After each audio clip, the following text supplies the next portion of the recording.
Hello, everyone. Hello, Michal. Hi. I'm Pavel, and we are in Wrocław office right now. And I'm sure that many people will watch us online today. I'm happy that we can talk about distributed products, microservices architecture from the trenches, which will be presented by Michal Franc right now. Firstly, we'll have some time from Michal about the presentation. Later, we'll aggregate all questions during the stream on the YouTube channel in the comments, and later we will go forward to the question and answers part of our presentation, and later will be end of our show. So finally, please welcome Michal Franc, and I think the stage is yours. Okay. Cool. So hello everyone. I'm hoping that someone is watching it, and this is the first time I'm doing like an online presentation, so it's really weird when I don't see anyone really. So today's topic I want to talk about is distributed products and microservices architecture from the trenches. And what I want to do is I want to share 3 years of my experience on how I've been a monolithic kind of developer and how I transformed myself and the product from the monolithic way to kind of distributed way. And the reason I'm doing that is because cloud is not going anyway. And I believe that cloud will be really popular in the future and is slowly becoming super, super popular. And it won't be only limited to big corporations and enterprises. This will be really, really, really a common thing. So we have to kind of embrace this kind of paradigm change. So you can notice that, you could probably notice that there was a microservices keyword in my presentation, but this presentation will be mostly about distributed world. Now, this talk won't be kind of about microservices. I won't be talking about how big they should be or how small they should be or what is not a microservice. This talk will be mostly about building a distributed product in a kind of distributed way. And microservice is like only a tool to do this, which is like a nice keyword on kind of that enables us to describe smaller pieces of code working separately in the system. So this is what I'm going to focus on today. And my name is Michal Franc, which is Michal Franc, and I work at JustGiving. I'm an engineer, leader, speaker, and you can find more information about me in my Twitter or blog posts in those links. And I also know Wrocław because I graduated Wrocław University of Technology, so I know the city. I love this city, and I'm really, really close to Wrocław. So JustGiving, we are like a tech for good company, which means that we do use technology to make a difference. We are a social giving platform, which means that we are giving people an ability through our product to kind of support the charities, their friends, or give money to really the causes they do care about. We have millions of users, we have raised billions of dollars throughout the years, and we have helped fund hundreds of causes around the world. So I want to start this presentation by telling you some story, a little story of how does the monolithic application development look like when I was starting my kind of career. So monolithic app, long time ago, when I first kind of started my career, I was working on SharePoint project, which was really, really horrible. I don't recommend it to anyone. And then I kind of became like a web developer, and I was mostly working on monolithic applications, which kind of naturally or traditionally look like this. There was some front end, back end, and this was like, I was in .NET, so this was something like web forms with beautiful view states and all the fun associated with them. There was some database, and of course there were like developers working on it. Along the way, then came some jQuery stuff and some JavaScript. Applications have changed, and now we have FBA and things like that. But back in the old days, it was really mostly something about like generating view on this server side, and then having like a very, very thin layer of a JavaScript in the client. Plus, you had all the fun with things like evil. Which was evil, and well, back then really JavaScript was a lot of fun, and you could really do a lot of beautiful and also mistakes. Right now, JavaScript is really becoming very stable. And database, on database layer, it was predominantly relational, which is still kind of the case. And in .NET community, it was mostly based on using ORM tools with approach called code first, which kind of was okay because back then everyone thought, yeah, SQL is evil, let's just do ORM, which generated another different kind of problems with anemic models and things like that. The development from the source control point of view looked pretty simple. There was one master branch. If you were lucky, you work in Git. If you were less lucky, you work in some version. If you were very unlucky, you work with TFS. And everyone kind of worked on one branch and kind of been committing stuff in there. And the project kind of grow. So like the project we added new features, added new functionalities, everything grew. With this kind of course, the number of developers also grew, so we had to increase the teams and people in there. And of course, database grew with storage procedures and things like that. This often, after some time, led to kind of code that look like this, which we like to call spaghetti code, which is kind of similar to Italian spaghetti. And I think that this is kind of like a natural way that code will develop with time, unless we take some action, because there is something called code entropy in the system, which causes systems to evolve into that beautiful blob. And code entropy is basically something that is based on two assumptions. A computer program that is used will be modified. So if you have users, the computer will be changed and you will have to add new features or modify the existing ones or fix something, add something. And also, when you modify the program, the complexity increases unless you do something about it. So if you kind of create some simple chart with time and complexity on both axes, you can see like a route from one version to another, and complexity slowly increases, then another version, complexity again increases, then you can do some refactor step and your complexity decreases, and again another version, complexity increases, and on and on and on. So every time you change the product, the complexity will increase unless you do something about it. Now, ideally, refactor step should be embedded into your general pipeline, and ideally every version shouldn't add too much complexity. But to be honest, I think we can't really avoid it, and this will happen. And of course, complexity increases maintenance costs, which mostly affects your way to develop features, and the features that you are developing will become slower and slower, and also your time to market will be really significantly hampered. But time to market means how fast you are able to deliver new ideas to the market and beat your competition. So along the problems, along the complexity, also problems increased.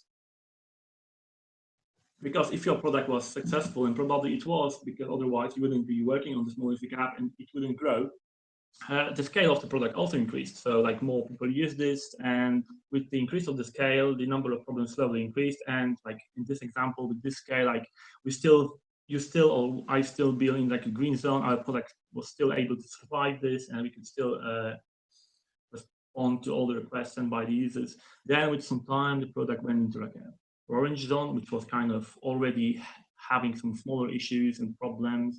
And we were slowly getting into a danger zone, which meant that we've seen some timeouts and some downtimes. And this was really the most horrible problem, because if you have downtime, you can't you can't respond to requests, you can't really provide business.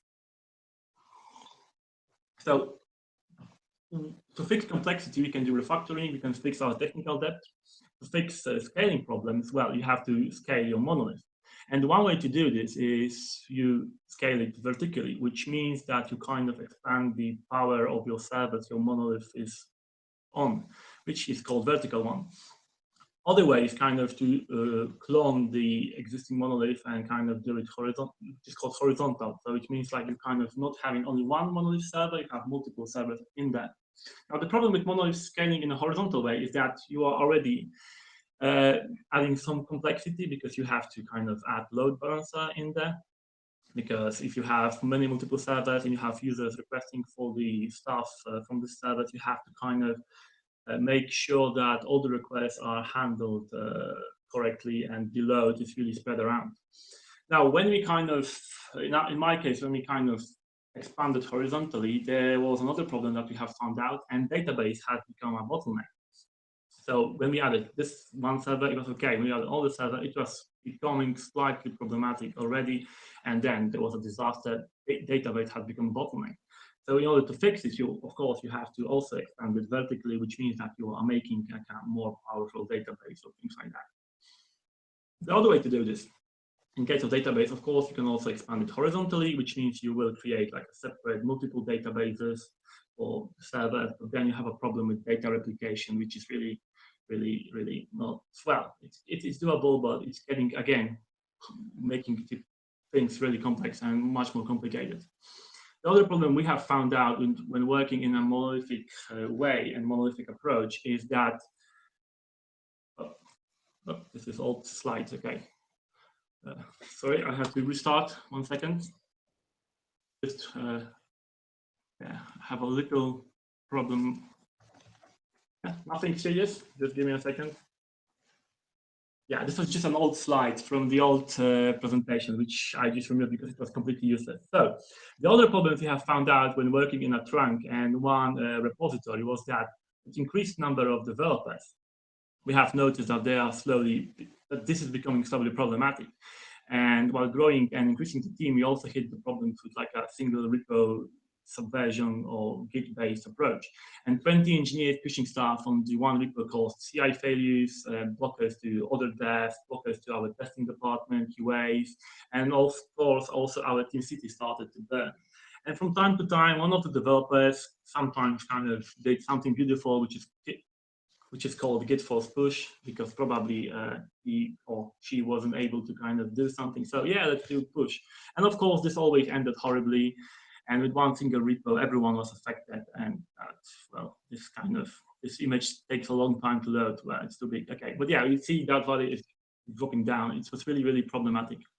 So this caused a massive issues to us. And we've noticed that our processes around our monolith were not really scaling properly.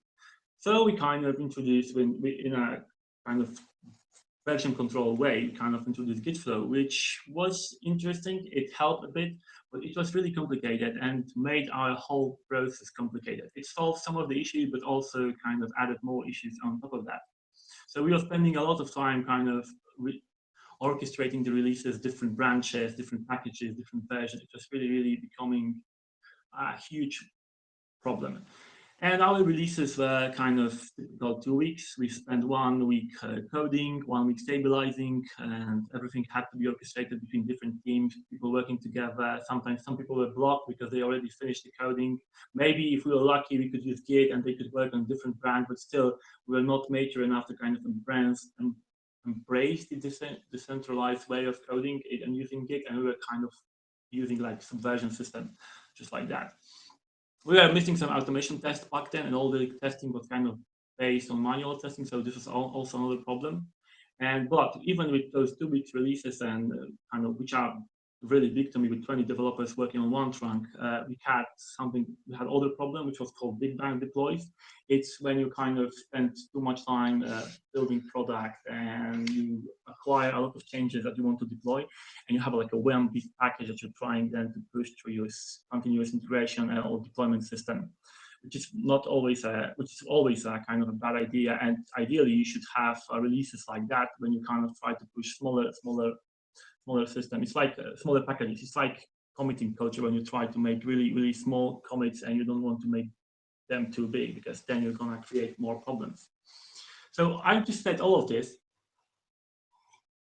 to kind of tell you that our monolithic approach and our monolithic system for our needs was not really working, and it was like a Jenga tower. So we were still kind of making it work. It was still working fine, but we could see already some cracks in the system, some cracks in our architecture, some cracks in our processes, and we thought that one day everything will collapse. So if we just move one block from one place to another, everything would just collapse and everything will be down. We also noticed a lot of downtime. We had a lot of spikes, a lot of problems. Our scale was really not being sustainable. Our availability was also kind of painful. So we had to do something. And one way to do this would be just to kind of rewrite the whole monolith. But yeah, well, we didn't do it that way. So we have kind of approached it from a different angle, and well, we have found a new hope in AWS and cloud. But back then, we really didn't know what does it mean to kind of go into cloud. We had our own data, we have our own servers in our own office. There were like 20 of them, maybe 2 or 3 of databases or something like that. And we were just fine. We had our own internal servers. Then we moved to some external providers somewhere in London with some servers, but still cloud was completely alien to us. So we have invited like AWS consultants, and they have helped us a bit to understand it. But still, we have our adoption of distributed systems was not really perfect. I'm going to show it later. But still, thanks to a distributed approach and the way we have kind of approached it for the 3 years, we have managed to use a distributed approach to create a distributed product and improve our scalability, improve our availability and our productivity. And this is what I want to share in here. So first, I'm going to start with scalability and how you can use like a distributed approach to make sure that you are able to kind of scale to your needs faster or better. So what is scalability? So scalability is like, I can quote this quote, which is like scalability is the ability of a system to expand to meet your business needs. So in our case, business needs meant mostly like we had more users going into our platform, using our product and making requests. And expand in this case meant that we were easily able and quickly able to kind of handle new requests or spikes, really be able to really, as soon as possible, without any downtime, be able to kind of handle all the requests, even if there are many of them. And this was really important because if your system is scalable, your system will work well on small data set and number of requests, but also will work really good in large ones. And sometimes we had really large ones because in our product, this is very consumer-based, social-based. We are kind of supporting people and things they do care about. So if someone was like fundraising for some cancer research or for cancer support for the family member, some of the stories, some of the pages that people created to kind of get money through our platform, those pages were really popular. They got into press, they got national press, and they were really a huge spikes of people going into the platform. And in our monolithic application, those spikes could cause issues, could cause downtime, could cause really problems. In our distributed world, we haven't seen those problems in a year time. It was really, really very stable. So if your system is scalable with increased number of load, you don't want to see characteristic like this.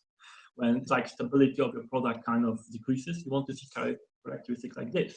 When even if load increases, your stability is kind of remain the same, it's fine. There might be some like jumps or downs. It depends on how fast you can scale the system, but still you are able to improve the stability of your system as soon as possible. So I already mentioned like in monolith scaling, you can scale it vertically by expanding the kind of capabilities of your server, which means that you add more RAM or kind of you change the CPU. This is called vertical, which is scale up. And also you can do it horizontally by adding more servers, which is called horizontal. Yeah, so which is called scale out. And vertical. So with vertical scaling, there are some important things to note. Like, okay, there is like a less maintenance involved and less overhead because you still have one box, you still have one server you have to take care. So it's not like a big deal. It's not like a huge problem.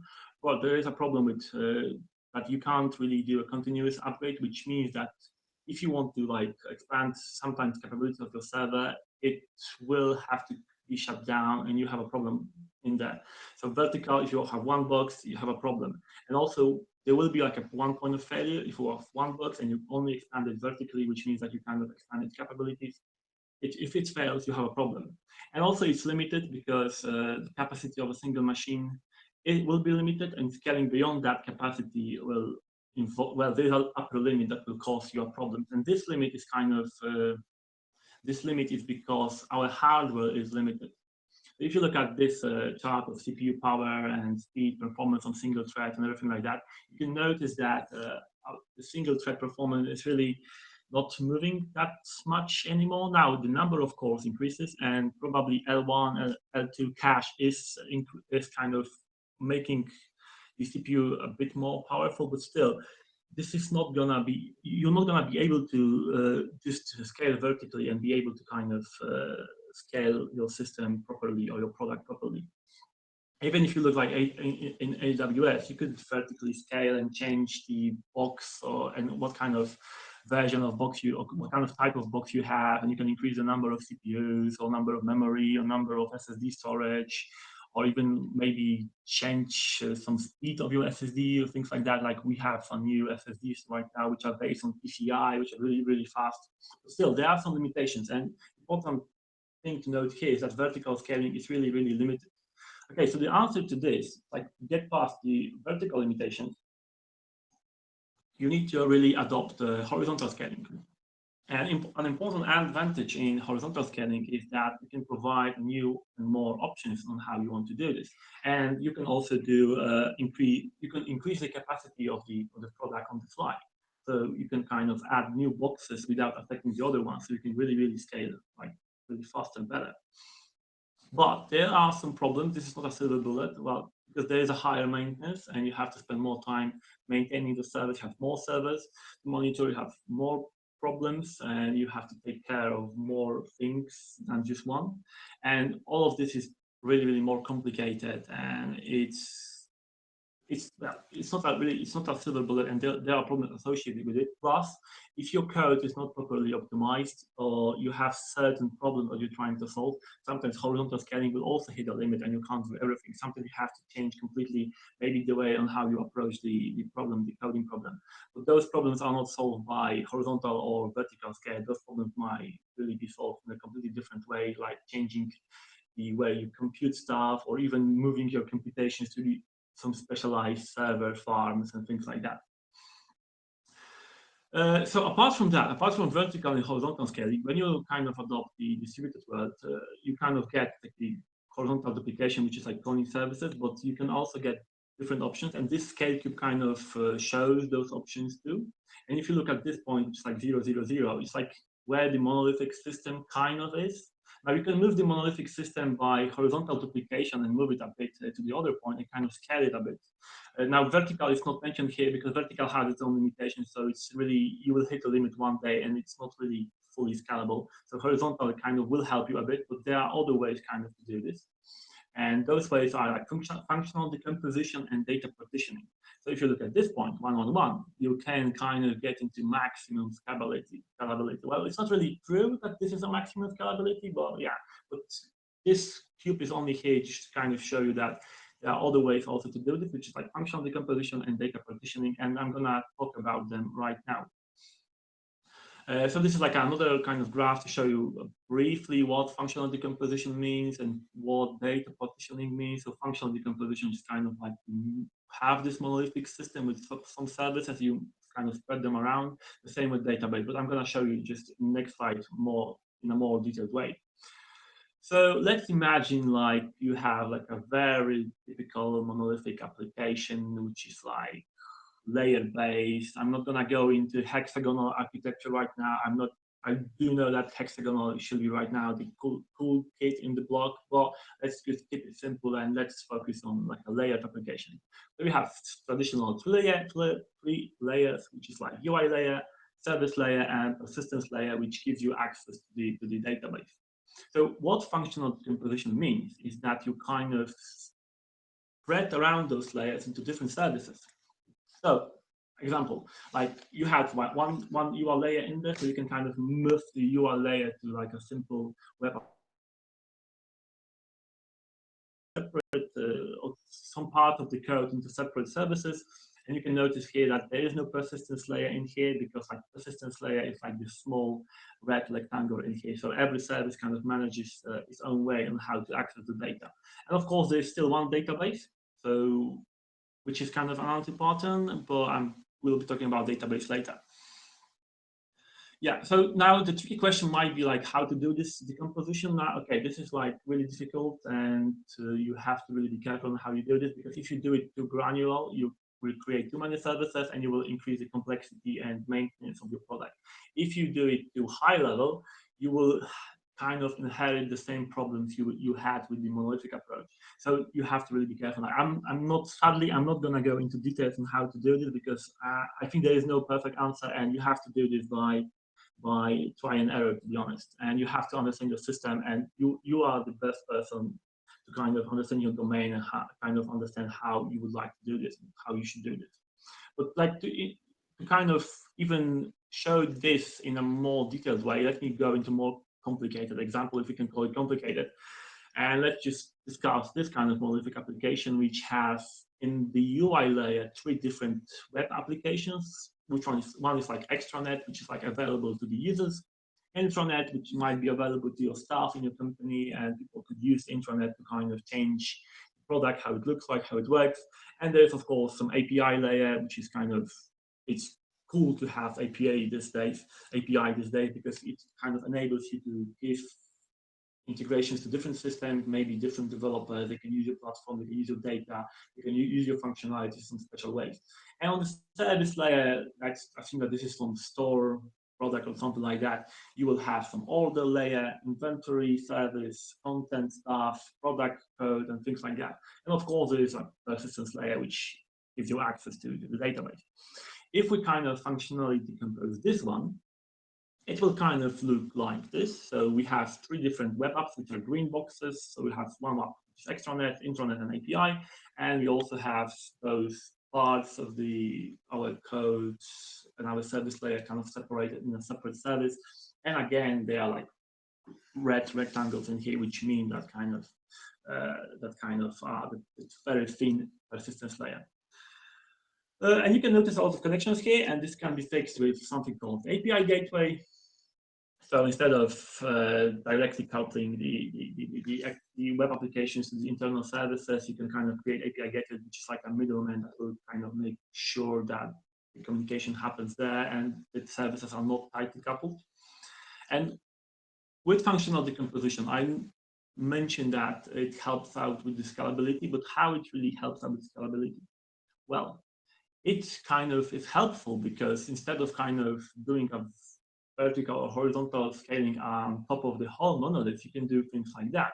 Like, for instance, if your content service is really being hammered and it's really heavy and it requires a lot more power to kind of sustain the load and the number of requests are made, you can kind of just increase the number of boxes for the content service and everything will work fine. You don't have to kind of increase anything else. Probably database will still be the bottleneck, but we'll get there soon. So you can kind of increase, instead of making your whole monolith bigger or kind of cloning your whole monolith, you can kind of only clone the one service, and that's fine. Also, if you have, for instance, in your scenario, a huge number of customers using API, you can do the same thing with API.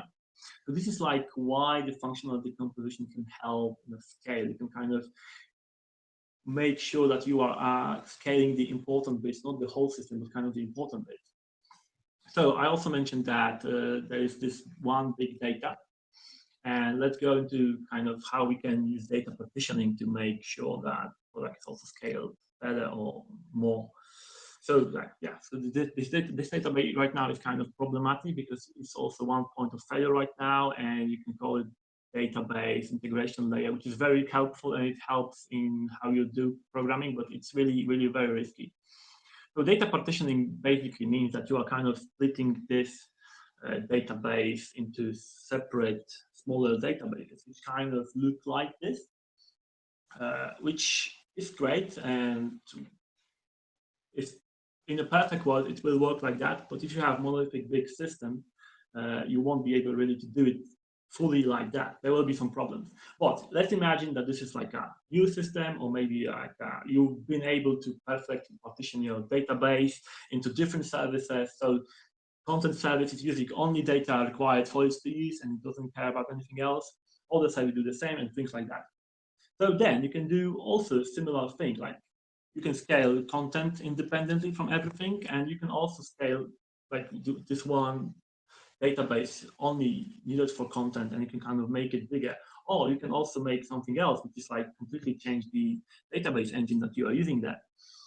Because maybe the content database has some specific like graph data or maybe you can use document-based database instead of using relational ones. So you can still have kind of fine-tune the way you are kind of giving out the data, and this will also improve the scale and you can have different databases with different characteristics. Like some databases might have a good read characteristics. Some databases might be really great if you have write-heavy application and things like that. So I mentioned that this is like a perfect partitioning. It's mostly kind of impossible to do it for monolithic system. It's really difficult. I'm going to show you how we did this monolithic database in some later slides.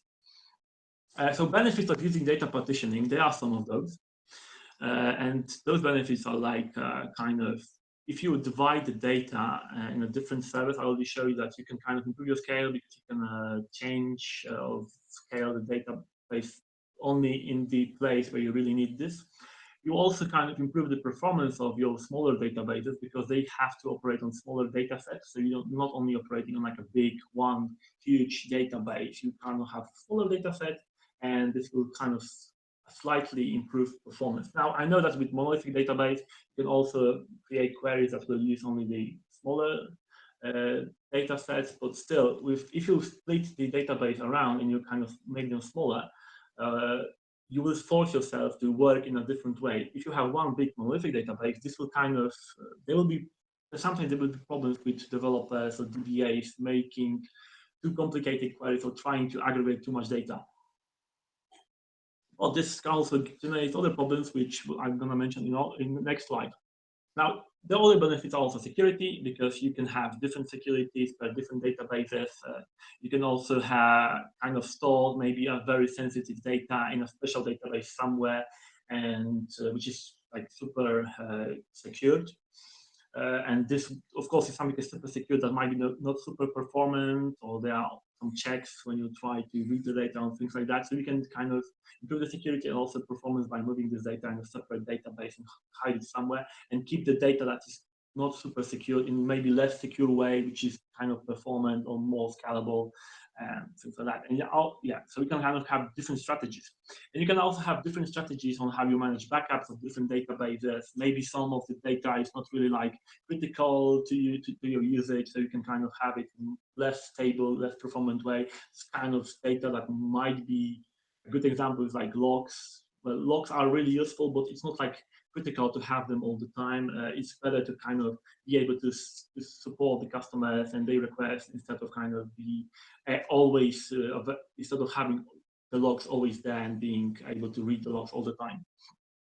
What it also means that is you can kind of do continuous upgrades. So if you have separate databases and your database is partitioned, you can kind of upgrade databases separately. And if you update one database, you are not affecting the other one. So it's like it's slightly making the maintenance slightly lower, but yeah, but it's also kind of enables you to do some continuous upgrades in one part of the system.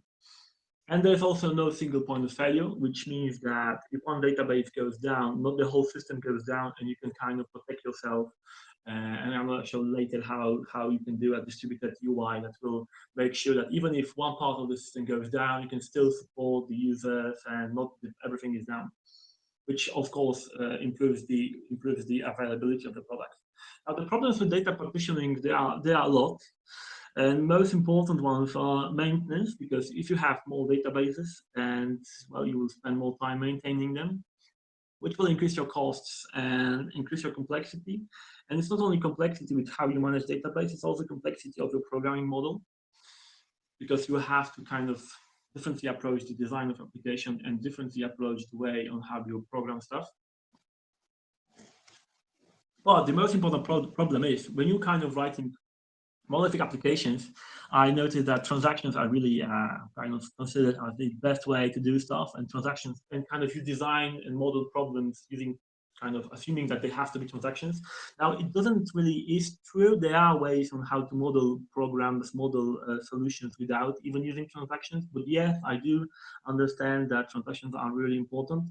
So when you have your data partitions, it's really much more difficult to do transactions across different databases separated across themselves. So you don't have one big database that you can kind of do and one transaction and boom, just revert it if something goes down. You have problem with when you have a transactional data and different databases and you kind of want to revert it, then you have a slight more complicated problem, and distributed transactions are really difficult. You will probably have to use like algorithms like two-phase, commit, and things like that, but it's really getting out of the scope of this presentation. The most important thing here is that, well, with data partitioning, there will be more problems with transactions. And ideally, you should, if you can, kind of stitch transactions and work in a different way, if it's possible. And all of this, of course, changes the programming model, because you have to design problems differently, you have to program differently, you have to train developers on how they should now work. Maybe they need to kind of embrace new ways of working with data, of querying the data, or maybe they will have to finally start understanding SQL, or maybe some other queries that are built into different databases. This is really slightly, or maybe not slightly, but a lot more expensive. And the other problem is like joins. So if you have one monolithic application, you can easily do joins in the monolithic database, which is very simple.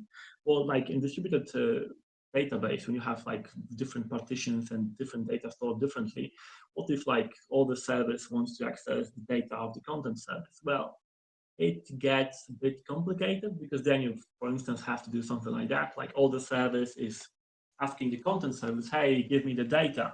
And it will have the other service will have to do it through probably API gateway, but still you have those two services now tightly coupled together, and this is getting problematic, because if content service goes down and all the service can't get the data from the content service, the other services also go down, and you have a problem. So one way to kind of fix it is to kind of do like a local copy. So like in this example, if red service is using gray service and green service data, you can kind of sync this data together and kind of move the data from gray and green to the red one, so that the red one can have some local copy to use it even when the gray service or the green service is down. Now, this data, of course, has to be denormalized, so it doesn't mean that you are moving the whole database, of whole gray database and green database to the red one, because why we even did a data partitioning if you want to, again, create a monolithic database. Yeah, so we have to denormalize this data, and kind of the red microservice will use this data in a special way, and probably only a snapshots, which means like only like a smaller part of the data. So the way you do this, you kind of take the gray database and green database and kind of denormalize it, which means that you adapt it and transform it to the way the red service uses it, and then you only store the bits that are really, really important, which in this kind of chart will look like this. So I'm just going to do it like that, but kind of transferring the data from one place to another. Now I'm going to try, I think I'm on the slide, I'm showing how to do this without this, because this would mean that you have like direct connection between databases, which is not really perfect. I'm not sure if you have different database engines, it will be really impossible to do. Okay, so the other problem with monolithic system was that we were kind of forced to use the relational database, because this was like how we use this, and because we have one big database, it was like, yeah, let's just use this relational database, and yeah, everything's gonna be fine. We're not incentivized to kind of try different databases.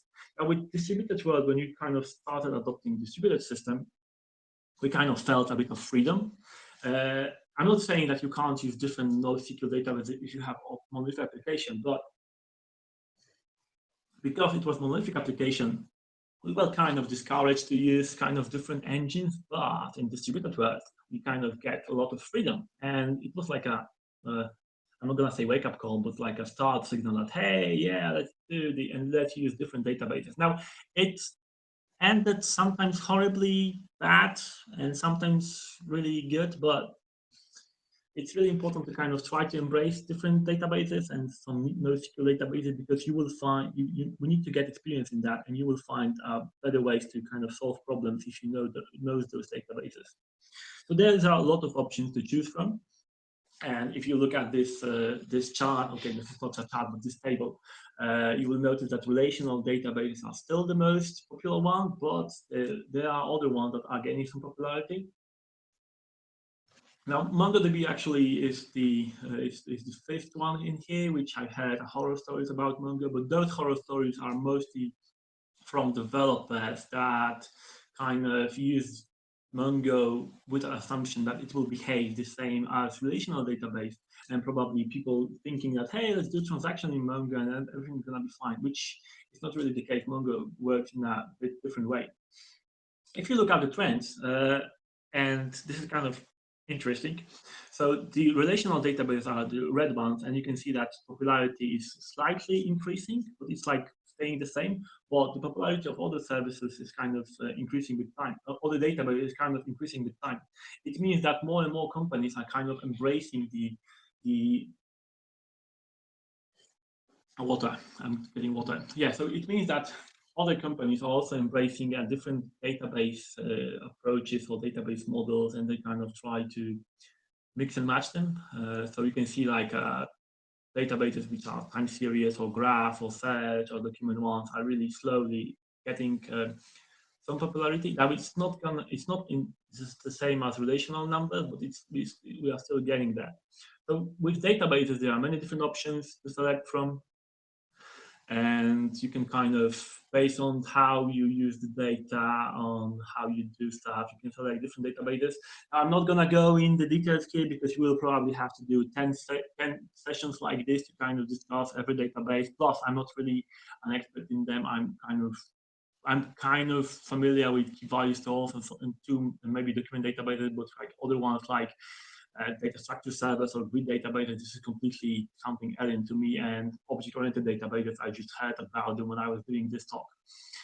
So yeah, so I'm not gonna go there. Now, important thing to note here is that kind of, if you go into distributed world, you will also have incentives to kind of distribute your data and kind of distribute and partition your data, which will open a new options on how to think about data. And these options will mean that you might start thinking about, okay, I have this kind of data, or I've kind of modeled this problem in that way, so maybe I should use this database because this database is most suitable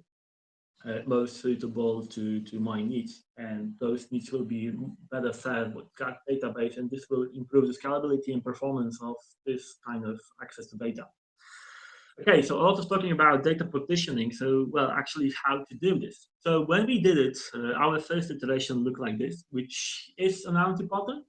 And we kind of took our monolithic database, our big database, and just kind of use it as a database integration layer for all the services.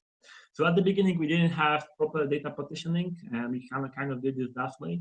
So we kind of wanted to first do functional decomposition, and then with time, slowly partition the data, because functional decomposition seems like a lot easier than just splitting up the monolithic database. Plus, it was really a natural step from our monolithic database because it maintained our existing requirements, which mean that we can still support our old legacy systems, which were very tightly coupled with the monolithic database. But this was a single point of failure. So if this database would go down, we would have a massive problem. Plus, it was like causing us to think about, because this was relational data, this also forced us to think about our microservices in a relational way. Plus, all the services were tightly coupled to the database, which was not excellent. And this also supported a non-distributed data model, which has a knock-on effect on how you code. Because I know that this is an anti-pattern, probably, but kind of it feels like code structure follows data model. What does it mean? 3 minutes or what? Okay, they are showing me some numbers. I'm not sure. So yeah, so the code structure follows data model, and if you want to have like a distributed code, you have to kind of distribute data model, and this will encourage the people to kind of kind of build the systems in a distributed way. So distributed data model will encourage distributed code. So the second step, we kind of did this. We kind of started doing something like table per service or schema per service. So we still have the same server, but we have like a separate table, separate schemas, or even like separate databases in the one server. Still, the problem with this was we are still forcing ourselves to do it in a relational way. Now, the third step, when we did this, we kind of moved out those tables, schemas, and everything to kind of separate microservices. Now, some of them retained relational databases. Some of them were kind of transformed to different models. But still, the beautiful monolith has kind of been following us all the way around, and there were some services that were kind of dependent on the monolith. And the reason for this was that there was still a lot of legacy stuff and a lot of legacy systems that were writing to the monolith, and we had to still support those systems. So the way we kind of made sure that this works fine and to kind of decouple ourselves from this, we kind of used something called CDC, kind of tied into CDC, which is like internal SQL, something that kind of enables you to listen to the table changes, database changes. And we call it like CDC listener. And basically what this CDC listener does is kind of listens to all the changes in the database, and then it transforms those changes into events or messages, which we then move to message bus, and then you can have like services consuming those, or even services changing those and kind of storing them as local copies for their own usage. Now, what this meant is that for those services, they really didn't care about what kind of where does the message come from and what kind of data is there. Plus, this was kind of like a first step into the asynchronous world, which was the important thing to really kind of embrace when we were doing distributed systems. So on asynchronous calls, this is really important because initially we kind of created something I call micro monolith. I'm going to show it later in one of the slides. And all of our services, they were kind of contacting each other synchronously. So they were really tightly coupled and calling each other using HTTP. And if you have synchronous calls, the characteristic and scalability characteristic of the system, which is synchronous, is that it's like how to call it? Well, there's like a single scalability characteristic. So if you kind of want to scale service A, you also have to scale service B, which is kind of not ideal because you can't fine tune it perfectly. And also it creates another problem, which is like if you have services really tightly coupled together due to synchronous calls using HTTP, if one of the services goes down, all of the services also go down. The way to fix it is to kind of embrace the asynchronous calls. And I'm not talking here about the async, await, C# keywords and things like that. I'm talking here about making sure that the communication on the service boundaries is where it's kind of asynchronous, which means that those services doesn't have to really respond in the same time, kind of in a way. So with the asynchronous system integration, you can kind of scale the service A and only service A, and service B can kind of work in a way synchronously somewhere. I'm going to show you an example of how to do this later. And also with the asynchronous calls, you don't expect any response from or maybe it doesn't expect the response straight away. And it's like even if one of the microservices goes down, all of the services can kind of function in a way. So one way to kind of do asynchronous calls using HTTP is kind of introduce message bus between those services and between how they use it and between their communication. So to show you an example of how to do this, let's imagine like a imaginary application, which is like a store. There's an order service, and the customer makes an order. So with the number of the increased customers and users of our product, we will have to. So we have like more users right now. Like instead of one, we have 5 of them. Let's assume that there's like instead of 1 million, we have 5 million, and we slowly are seeing that our store can't really handle that many requests. So we have to kind of vertically or horizontally scale our store, or even vertically scale our store. But if we scale store like that, because this make an order is really right now synchronous HTTP call and it uses order, we'll also have to scale the order in the same way. Plus, we will also probably have to make the database bigger.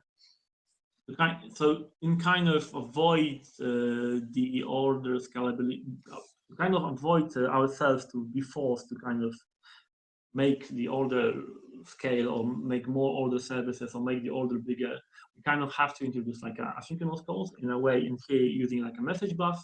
So whenever there's a request, the store only kind of leaves like a message on the message bus, and then the order service is kind of handling those messages asynchronously. So there is no direct connection between order and the store. And the store kind of only informs the message bus that, hey, there was an order, and then an order service is handling that. This gives us a lot more flexibility because even if we get more users, like 10 million or hundreds of millions, we can kind of scale our store and our message bus only, and then the older system doesn't have to scale. Now, it will have to scale if you will have to provide the same latency, but I'm going to talk about it later. So in this example, you see that we don't have to kind of we don't have to scale the older service to kind of be able to handle those older. You just have to scale the store service. And also, what it means that the older service can go down and the store service can still work fine. So there is not like a problem if older service is down, then store service can function. So I noticed, like I told before that, yes, well, you can say right now, oh yeah, but I'm making orders, but the order service will take forever to handle all those messages if I don't scale them. Well, yeah, then you can scale the order service, but you're not forced to do it. You can kind of make this conscious decision, and based on your business needs and how the users are expecting or how fast they are expecting to get an answer, you can kind of scale it differently in a different way. So you are not forced to do this, but at least right now you are kind of making this conscious decision that, yeah, okay, well, there are like hundreds of orders already being handled, being stored in the message bus or somewhere, or some queue. Okay, we have to deal with them somehow. So you can even kind of scale your order service a bit and then kind of get rid of those messages and kind of make sure that customers will get some confirmation, which also gives you another like abilities like things like that. Well, you don't have to say to the store system directly that, hey, there was an order, but like the order service will only create another message, and then you have some email service or something like that that will notify the user that something like that happened. So you can see here that everything is kind of decoupled and works in an asynchronous way. So let's discuss briefly availability. I probably have 8 minutes, which is not enough to do everything. I'll try to see how it's going to go. So how the availability was kind of improved thanks to the distributed system. So availability is like a measure of how often the application available for use. Well, we know that ideally we would like to have our applications be available all the time, because then we are able to kind of support our customers and kind of make money out. Yeah, basically. So with monolithic system, we had one big problem. Like we had a lot of single point of failures. Like what if persistence layer goes down, or service layer goes down, or UI layer goes down? Well, yeah, I know we can use defensive coding and kind of cope with that, but what if the whole server goes down? Boom, we have a problem. Or like what will happen if like the database goes down? Boom, we have a problem and the whole system goes down. So the way kind of how to improve the availability of your system using like a distributed way, I'm going to show it in this example. So let's just imagine like there is some mobile first web app, which is like web application that you can also use it on mobile and it scales nicely for mobile devices. So I'm kind of not assuming that there is a separate native mobile application. And this mobile web application has some public API. There are some microservices in there, kind of help the public API to serve, kind of do some data crunching, or kind of maybe have some business logic in there. And there's like one database handling that. So in this example, if the database goes down, everything goes down. If the one of the microservices goes down, there is a slight problem. So with data partition, we can kind of just move it like that, and every service has its own data. So now we don't have one single point of failure. Now, if one of the microservices goes down, it's not like it will affect the system somehow, but not like a fully. We can even go further with that and kind of introduce like a cached data layer in our public API that will kind of enable us to maybe have some read-only data or things like that, and kind of support the client in a degraded way. Which means that if all of this goes down, we can probably kind of support the static page without no interaction, so that we still can show something to the user, but maybe you can show them, hey, actually, there's some problem somewhere and you just can't do anything. Or we can even show them some stale data and kind of even pretend that actually the system works fine. So with our monolithic UI approach, which is like how we kind of build applications before, when one of the part of the system went down, everything went down. So then we kind of embraced the distributed way of thinking about systems, and also on the UI layer, which meant that the application was split around like different features. And if one of the service supporting like features, which are those small green boxes, went down, you could just hit those features and the user wasn't even aware that something happened. Now, yes, the functionality is a bit degraded. Some of the systems might not be supported, but still we are not making user angry, or we can make sure that the most critical, important part of the system are really, really online, and and if something goes down, not everything goes down, but only a small part of the system. Plus, some of the features can be supported by some cached data, stale data, which is old, but still, some of the features doesn't require really real-time, fully real data. You can sometimes really kind of fake the user, and even if something goes down, you can still kind of support the user and show them something that will kind of make them happy and will still kind of provide them the business you are providing. And with this distributed architecture and things like that, if you add new services, the bottom one that are kind of provided you access to like internal system and database system, you can also introduce a message bus between them, which will kind of enable you to decouple those things all together. And even if this part of the system goes down, this microservices on top of it, they can still kind of do stuff behind the scenes. They can still kind of work, and so that this red box, when it goes down, it doesn't cause the knockout effect on the whole system altogether. So this is like the basics on how you can kind of make sure that the availability will be better with the distributed system. Now I could get into the CQRS architecture and how you can even support things like people doing changes in your web application and leaving commands in another message bus and things like that. But this would be really much more complicated. So you can kind of create really much more complicated architecture that will kind of support your needs. You are not only tied into one big monolithic application that can go down, and your options are really limited. You can kind of, with this approach, you can kind of mix and match and change the system in the way you want, introducing new layers somewhere and here, and kind of making sure that the important parts of your system are really, really, really stable and are available all the time. Because we also are developing our product, we kind of identify the features that are really critical and the features that are, yeah, okay, they are great to have, but they are not really, really important. And then we kind of design the system to kind of maintain the just good enough complexity or good enough architecture to support the critical features are really supported pretty well, but those features that are not really that important, they can have like a less support, less complicated architecture with some even part of the system doing synchronous code. That's fine. That's not like a big deal.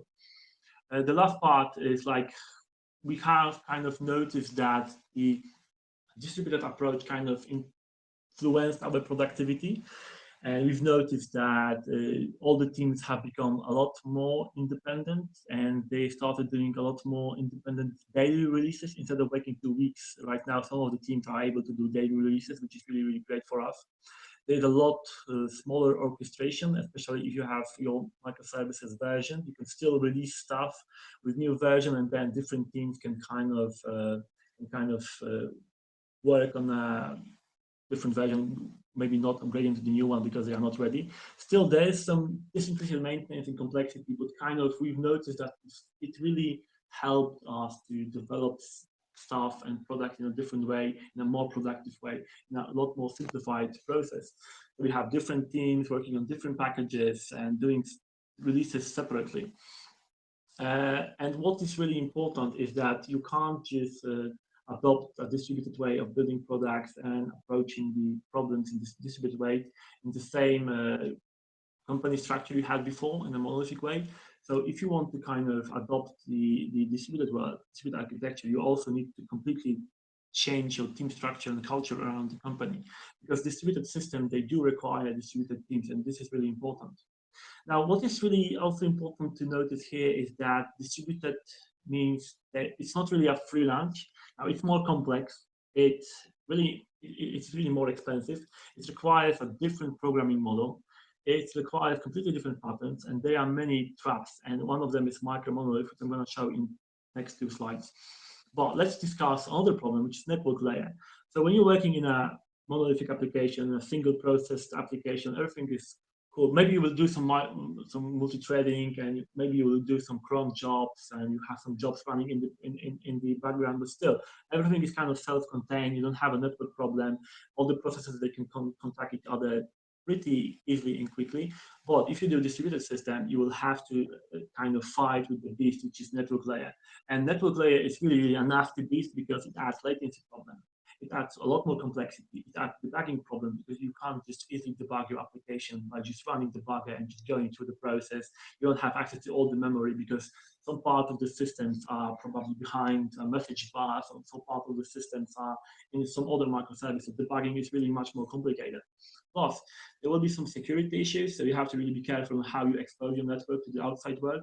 And there will be connectivity issues, because you can't really assume that network will be always stable and will always work fine. There will be problems like water. I'm taking water. Yeah, so there will be problems like network partitioning that will cause your system to kind of not be able to reach each other. And this is like, in our case, this was not really that problematic because our application is still not big enough. But if you would work in big project network across the whole globe, the network partitioning will become a problem. So you can't really beat the nature of the network. You have to kind of embrace it, and you have to assume that there will be problems. And you have to have proper defensive design and coding. Now, in distributed world, you can't just have a product without it. It just won't work at all. So, in my opinion, if you want to go distributed, you have to kind of be not so gentle. You have to be careful because you have to only go that route if you really need it. So for us, it really worked, and it helped us to get more scalability because we needed scalability. Some products they want to do scalability, so there might not be really like a need to do this. It also improved our availability because we had massive problems with the scale we had that was causing our monolith to become unstable. And productivity, well, I'm pretty sure that in a monolithic way, you can also kind of create a system that will make sure that your process is really, really scalable and everything works fine. For us, distributed way kind of gave us a lot of freedom and a lot of new ways on how to build software, develop software. So I mentioned something called micro monolith, and this is kind of what we've built in the first place. Instead of creating a proper distributed system with asynchronous calls and event-based system and things like that, we kind of did something like that. We just moved all of our microservices from the monolith and kind of tightly coupled them together with HTTP calls, and this is what I call micro monolith. And there's really, like, if you have monolith and you hate your monolith, if you move it out and you make it distributed, you are really making your life a lot harder. In the end, like my product right now, it kind of looks like this. It's really like a micro monolithic architecture. You can see out of calls and spaghetti, maybe calls around there. There are some queues, there is everything queue in there, but still some of the services are still kind of calling each other synchronously, which is not perfect. And if one of the services goes down, it can affect the rest of the system. Plus, if you look at this screen, you can see like all the green services or the green, not rectangles, hexagonal, whatever. Yeah, the green ones are really like the external system that we don't have control on. We are still kind of mostly synchronously using them. So if they go down, we also have a problem. We have to kind of deal with them. But right now we're working on a new architecture which kind of will make sure that those external problems go away, which will look like this. So we will have different bounded contexts if you want to think about this in a domain-driven design, and those different bounded contexts will communicate only with each other using like amazing simple notification service, which is SNS and SQS. So this will be kind of like a way to perfectly decouple them, and then like my product called crowdfunding, it will be able to kind of pool the data it requires and collect the snapshots of the data it really requires just in time to kind of operate independently of the other systems. Now we are not sure how it will work really. There will be probably a lot of problems that we will face and a lot of mistakes we will do. But yeah, I think that this is the beauty of IT, that you just kind of learn along the way and you do the stuff. So this is like the last slide from me, and I have a question slide and then have a thank you slide. What should we do now? Thank you, Michal, very much for the presentation. It was really great and really interesting. Right now we have 4 questions right now. All are from Radosław. So maybe we will start from the first one. Yeah. Okay, so do you have any recommendation when use particular database type? For example, from your perspective, users are better manageable from SQL database, but offers not. So this is a very difficult question, and I'm not really an expert yet in NoSQL. I only know that there are some databases that are able to kind of support distributed way of having database kind of distributed. There are some databases that kind of, even if there are no SQL, they will enable you to have transactions. There are some databases that will enable you to really have like a very read heavy or write heavy applications. So that some databases will support like a lot of reads, so that you can really fastly enable you to get data. Some of the databases will enable you to really fastly write data into the database. Now, when you mean like users, you're probably thinking about you already have some model, you want to store it somewhere, and you don't know which database would be the perfect one. So this is really a tricky question, because normally I would use relational database, then see how it behaves, and uh, see if because like with document-based model, document database, you don't have to make that many joins. But still, when you kind of update the state, you have to update all the documents that are kind of required by this state. So this kind of improves the way of how you read the data, because you don't have to make that many joins. But then on the right side, you are kind of hampered compared to the SQL database. So this is really a very difficult question, and there are many answers. You really have to, yeah, well, on this, I'm gonna share those slides. There are a lot of links on my slide, which provides to blog post, blog site called High Scalability, and there are really a lot of different recommendations of where to use which NoSQL database, or where to use key value store, what kind of cache where to use what kind of cache, and things like that. So maybe this will be helpful, and this will answer the question. Okay, so maybe next comment. I would say that microservices increase security. It is really hard to manage security system in such distributed architecture. Do you have different experience? So in my case, our system is a bit different. So all that we expose to the external world is just publicly facing services. Everything else is hidden behind the scenes, and you can't have even access from the outside. Now, if you would get into the internal network, yes, you would probably get access to some places you wouldn't have to. So the way to kind of fix it, you will have to just do authentication in every way possible. But this will be costly, because then you have to authenticate all the calls between the different microservices. And I know that this is getting painful. So what we did, we kind of identified the critical parts of the system and not so critical parts of the system. So critical parts of the system, they are not only inside our internal network, they are also inside internal network. So there is a certain financial part of the system that is not even available to me. And for instance, we are kind of fintech company, because we kind of transfer money from one place to another, and we hold this money. So we are also storing like a credit cards details. So those details are stored in a very secure internal network, and they are only exposed even on, there's like a solution somewhere that there's like a OSI layer system that basically goes into, I think, network layer or somewhere in there, and kind of injects on like a very low level layer, like a credit card numbers, to kind of send them outside. So in our microservices world, I agree that the security will be much more difficult to handle. But then I think that you can still kind of, if you have publicly facing application, you can still kind of be able to find out which functions you want to expose, and only expose those functions. And most of the stuff that you and your business logic will be hidden inside your internal system, which you can really easily hide from the external network. So it will be much more complicated to do, but there are some ways that you can do it.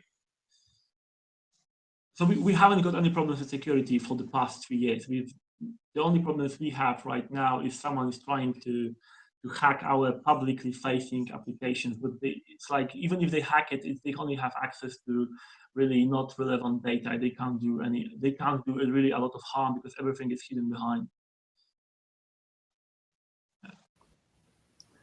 Okay, so maybe next. How would you suggest to start refactoring monolith application? From which layer we should start? Yeah, okay. Yeah, I know that this question will happen. So the way I would start doing it is that I would first test the microservices approach with new product and new system. So instead of going into the monolith, I would first test, I would first take like if you have new feature or new requirement, I would kind of do this one in like a microservices approach, just to establish the first culture of working in microservices, because you have to establish like different processes and culture of how you want to do this. You'll also have to establish logging, monitoring services and things like that. So instead of taking Monolith out, I would suggest is doing service. And this is how we did. We kind of started doing new features, new product using microservices ways. And then when we gain a lot of experience using microservices, we started cutting down our monolith and moving it out. And the way we did it, the way we did it is we still have this one big monolithic database, and which is our database integration layer. But we kind of tried to identify all the bounded contexts inside our application and move them apart.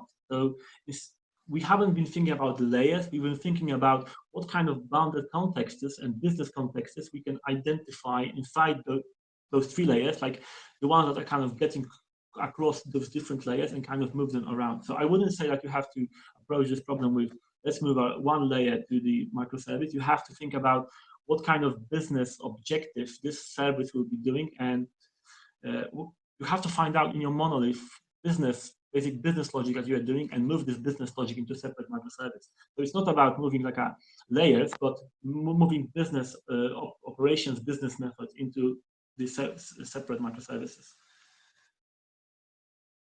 Yeah, that's. I'm not sure I answered this question.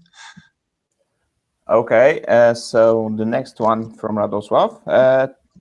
How do you gather data for cases where app responsible for providing data is disabled?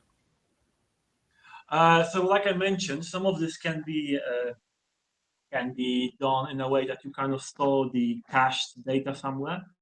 But mostly, if this app is disabled and you want to access the data, well, you have a problem. You have to make this app really operational as soon as possible. But normally, if you have really a critical path and you really are scared about this, something like that happens, you will have to, and you can afford to have like a stale data, which is like an old data, and still be able to serve this data to the user. Then you can kind of create like a layer of caching or like a local copy for the different services that will use this data.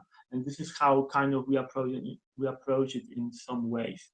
Now it's not like I'm not sure if you can provide fully 100% available system if one of the apps went down. Now you should be really prepared to have multiple different services of this one app just to be ready to kind of replace it if this one goes down. So having one app, normally we have like 2 instances per service. So even if one instance goes down, the other instance will still support it.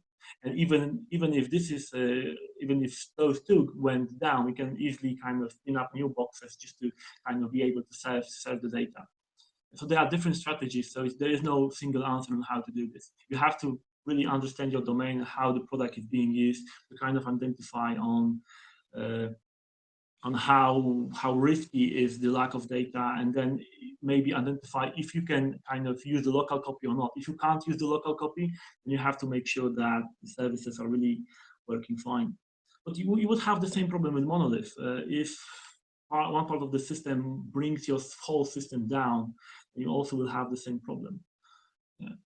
Yeah. Okay, thank you very much, Michal.